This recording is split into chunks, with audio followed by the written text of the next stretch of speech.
Welcome to yet another Digimon review. Yes, it's been a long time since I've done any type of review on a Digimon figure, but I've had a ton of overwhelming support for my Digimon videos, and I've get many questions if I can do more, where they come from, and I've just went through my old boxes and stumbled across them again and started playing with this one, and figured I'd show them to you. This is the Warp-Digivolving Gallantmon figure, but this starts out in his rookie form, Gallantmon, and this is probably one of the more successful Warp-Digivolving figures. Yeah, even though it uses the traditional sense in that it just kind of like one side is one character and the other side's the other. But this one pulls off pretty well. Yeah, his tail is kind of makeshifted, and it doesn't even plug into his butt. It kind of plugs into the knee guards of what will become Gallantmon. And he has a stand which is made from his shield in Gallantmon's form. Some of the paint has chipped off, like there's this yellow the silver spot on his toe, which you can't see because there's a horrible glare there. That's chipped off, and some of the white's chipped off of his chest. But other than that, he's held up pretty well. This is a pretty old figure. It's at least 10 years old now. So, yep. But you can still see the arms of Gallantmon here. But it looks pretty good.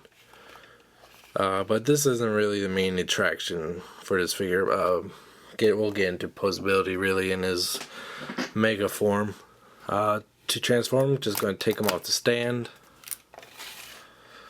Straighten out his knees and connect them back in. This one, there we go.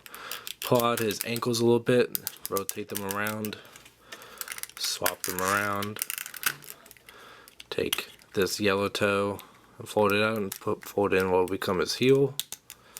Do the same thing for this side. See what I talk about here. It's his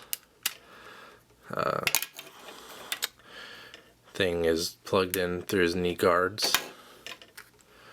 Go ahead and straighten out the legs.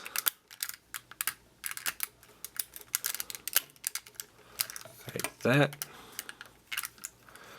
and pretty much see him right here.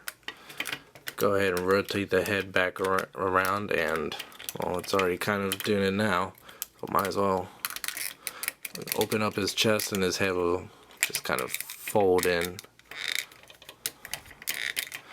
And having a little bit of difficulty getting his chest plugged back in. There we go. Hands are actually kind of done neat. They will flip up. This piece of his claw rotates around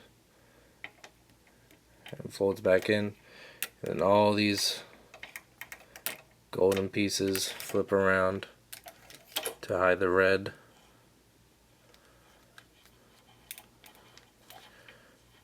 Like that. And rotate that around like so, and just do the same thing on this side.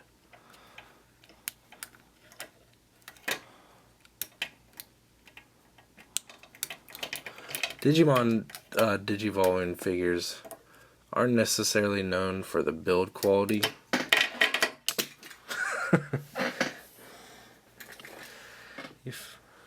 Set back down. Like the Digivolving figures are pretty much known for just having parts just not easily staying on and just clumsily falling apart. But this one has those issues, but they're a lot more easily manageable than previous attempts.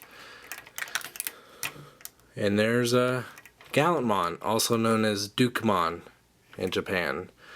Now, as far as articulation, he does have a little bit of a neck joint, but it's very loose.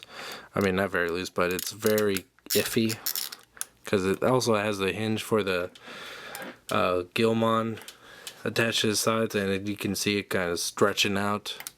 He has a traditional swivel joint in the shoulder, traditional elbow, wrist, waist, a little bit of hip too. Just kind of gets that old-fashioned swivel there. Knee. No bending in the knee though. Well, that's about as much, but I don't think it's really designed to do that.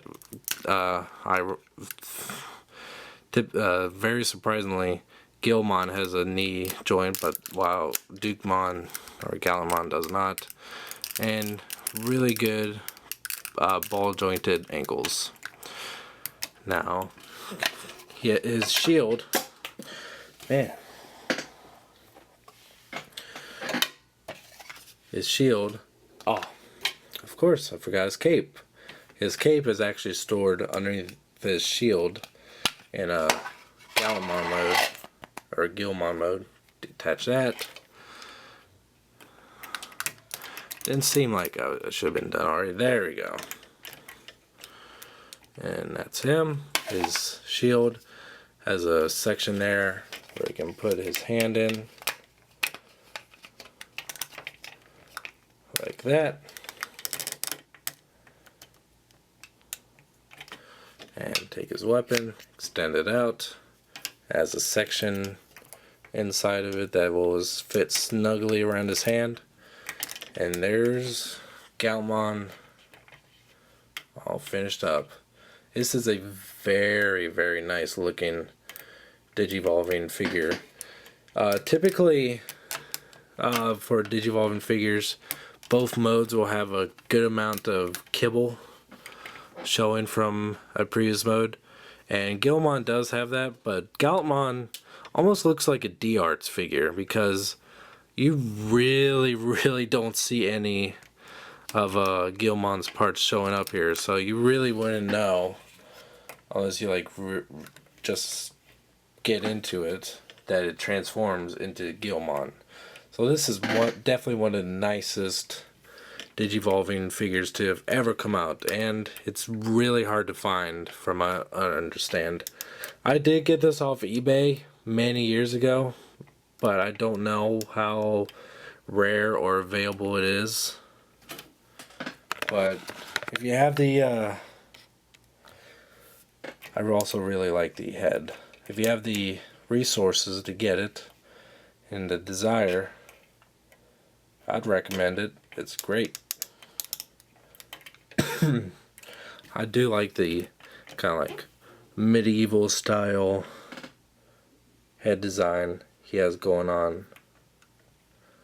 Looks very nice. It's also, the eyes are kind of Omnimon-ish. So yeah, definitely if you're able to, especially if you can get a deal on him, definitely recommend getting this guy. Especially if you're a fan of Season 3 of Digimon. Until next time, thank you for watching.